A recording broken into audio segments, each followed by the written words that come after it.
Mayong adlaw kaninyo mga angkol ug antino, karon ipakita nako ninyo kung unsa kanindot ning Maasin River diri sa may Siargao. Kasikat ang istoryahan, grabing sikata gyud ning suba. Kay grabe ang kanindot, grabe ang kalimpyo o grabe ang kabugnaw. Oh wow! Basta kay dili kompleto ang imong paglaglaag diri sa Siargao o dili ka makaadto diri sa ilahang suba nga paskang nindota o paskang limpyo ha. Makita bitaw ninyo maski daghang mga namuyo nga balay pero makita ang kalimpyo sa ilahang suba. Niya ang nakanindot diri kung magbugsay-bugsay ka diri sa ilahang suba, anigurado dili ka masunog sa kainit kay tungod na ay mga lubi sa kilid-kilid nga anda mo dipinsa sa sobrang kainit mga higala. Niya og hilig pa kag lukso-lukso, pwede ka maglukso-lukso aniya ang lubi diri tanawarago ng bayana naghuna-huna na po na siya lukso-lukso kay lami baya mag-dive-dive diri Unya kani nga suba, grabe gini kanindot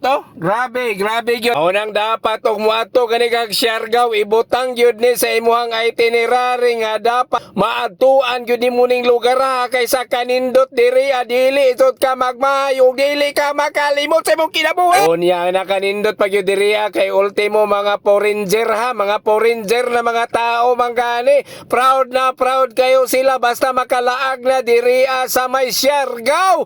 Kita pa ba noon nga taga Mindanao, taga Pilipinas, dili ta mo proud aning lugar Imagine mo, subara na pero malingaw sila. Unsa pa kita nga nung di man ta maglipay-lipay sa ato ang sariling bansa. Mao bitaw ni nakaingon nga unahin dapat natin ang sariling masagiingon sa kanta nga piliin mo ang Pilipinas, piliin mong puso't kot lapat. Pero ang problema wala man po lagi kagipili. Ay sakay dili ka mahaya ng imuhang paglaag diri malingaw jud kaayo ka. Pero lagi sama sa giingon sa uban nga dili pwede mamangka sa dalawang ilog.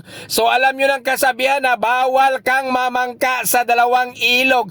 Ay lisod man jud kaayo mamangka sa dalawang ilog koy. Nakapakahirap talaga yang gawin. Ang gawin mong mamangka ka sa dalawang ilog, dapat mamangka ka lang talaga sa iisang ilog. Ganun talaga yan. Tumaw na og makalaag na kanimog Siargao ibutang yun sa inyo ang itinerary kaning Maasin River. Kay grabe yun ang kanindot. Makita yun nimo ang kabugnaw diri asos. Kabugnaw, kalimpyo na anatanan. So laag na mo diri sa Maasin River. Ang isa sa pinakanindot nga suba sa Pilipinas. Aside sa pinakanindot ning suba, isa po ni sa pinakasikat nga suba. Ayunan po kag dayuhon lang yun ni para atuon para lang ilang laglagon. So kita pa bang dili makalaag diri ang taga Mindanao rata, taga Pilipinas rata. Tara na, malaag na ta diri sa may Maasin River.